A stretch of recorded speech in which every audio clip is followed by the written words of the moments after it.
Potato capsicum curry కోసం ముందుగా stove మీద కుక్కర్ పెట్టుకొని అందులో కట్ చేసి పెట్టుకున్న బంగాళదుంపలు వేసి 3 విజిల్స్ వచ్చేదాకా ఉడికించుకోవాలి. తర్వాత స్టవ్ మీద కడాయి పెట్టుకొని అందులో 3 టేబుల్ స్పూన్స్ ఆయిల్ వేసుకోవాలి. ఆయిల్ హీట్ అయ్యాక తాలింపు గింజలు వేసుకొని, తాలింపు గింజలు వేగిన తర్వాత కట్ చేసి పెట్టుకున్న ఉల్లి తరుగు వేసుకోవాలి.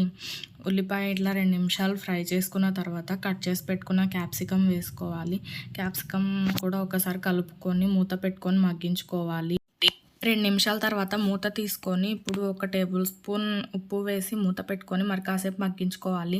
ఈలోపు ఉడికించుకున్న బంగాళదుంపలు మొత్తం ఇలా మెత్తగా చేసుకొని పెట్టుకోవాలి. ఇప్పుడు క్యాప్సికమ్ ఉడికిన తర్వాత పావు టీ స్పూన్ పసుపు, 1.5 టీ స్పూన్ కారం వేసి కలుపుకొని బంగాళదుంప వేసుకోవాలి. బంగాళదుంప వేసుకున్న తర్వాత మొత్తం ఇలా మిక్స్ చేసుకోవాలి.